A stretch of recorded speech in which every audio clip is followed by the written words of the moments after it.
महाराज उनसे विनती करने के लिए पधार। 33 कौटी देवता, भगवान विष्णु जब शयन से उठते हैं, देव सोनी एकादशी को जब भगवान उठेंगे, नेत्र खोलेंगे, तो प्रथम दर्शन भगवान विष्णु श्रीमद् भागवत कथा, स्कंद पुराण, पद्म पुराण, अग्नि पुराण, जितने भी पुराण उठाना चाहे सारी पुराणों को उठाकर देखना कि प्रथम वर्णन आपको मिलेगा कार्तिक महत्तम का कि भगवान नारायण सर्वप्रथम जब नेत्र खोलते हैं अपनी देव सोनी एकादशी से सोकर देव उठनी एकादशी पर जब उठते हैं तो भगवान नेत्र खोलकर सबसे पहले किसका दर्शन करते हैं? किसका दर्शन? स्कंद पुराण कहती है, विष्णु पुराण कहती है कि भगवान नारायण जब नेत्र खोलते हैं तो खुद की अर्धांगिनी लक्ष्मी भी है महाराज। ब्रह्मा आदि देवता सब खड़े और भगवान नेत्र नहीं खोलते। कब तक? जब भगवान शंकर अपने ही मुख से भगवान श्री हरि का गुणगान नहीं गाते। डमरू का नाद। आंवला नवमी का आप लोग साधना करते होंगे। जब कार्तिक के महीने में आंवला नवमी का व्रत आता है तो जो उपवास नहीं भी रखते हो, जो पूजन नहीं भी करते, उनसे मेरा निवेदन है कि स्कंद पुराण में कार्तिकेय के पावन चरित्र में स्कंद पुराण में स्पष्ट किया गया और कल्याण का कार्तिक खंड पढ़िएगा, कभी योग लगे तो गीता प्रेस गोरखपुर का कार्तिक खंड आप पढ़ेंगे तो उसमें मिलेगा आपको कि आंवला नवमी के दिन आंवले के पेड़ के नीचे घी का दिया लगाकर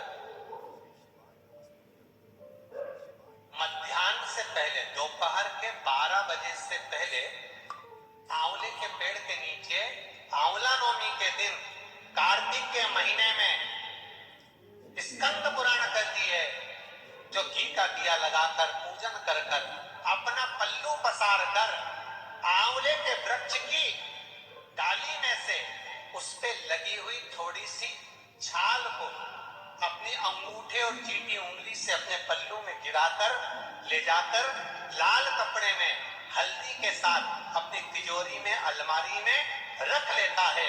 उसके घर में कभी बरकत की कमी नहीं होती, उसके घर में कभी संपदा की कमी नहीं होती, उसके घर में धन वैभव सत्ता बढ़ती है।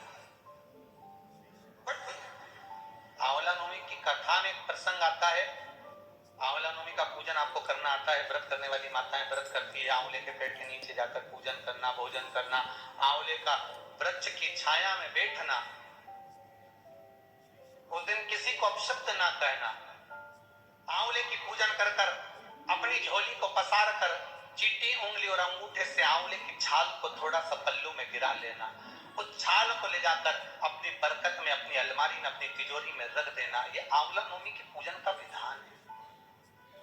संपदा एक बहुत अच्छा समय रात्रि के 9:15 का एक समय होता है। जिस व्यक्ति का रोग बीमारी समाप्त नहीं हो रही, हॉस्पिटल में पड़ा हुआ है, कोई बहुत भारी बीमारी में ग्रसित है, छूट ही नहीं पा रहा, तो रात्रि को 9:15 पर किसी भी दिन शंकर भगवान के शिवलिंग का, जो तुम्हारे घर में शंकर जी विराजमान हो उसका, या शंकर जी के मंदिर में जाकर शंकर जी का थोड़ा सा जल, उसमें थोड़ा सा आंवला पड़ा हुआ, मतलब आंवले के पानी से शंकर का अभिषेक पूजन कर लीजिए।